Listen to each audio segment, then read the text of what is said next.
Bakit na-delay? Ang katotohanan yan, sinadya nilang ma-delay.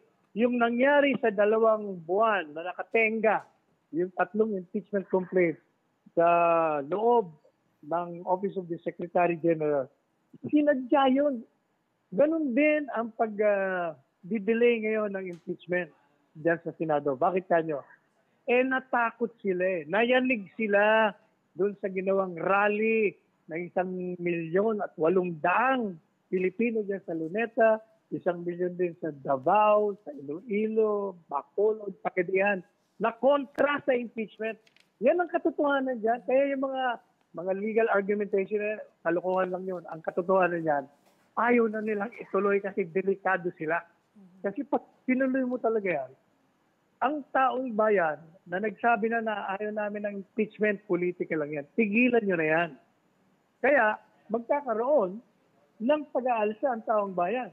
Kaya nga sabi ko doon sa aking artikulo sa Manila Times ngayon, pag hindi nyo tinigilan yan, talagang papunta tayo doon sa isang political upheaval. Parang deja vu. Mangyayari na naman yung mga nangyaring nakaraan sa ating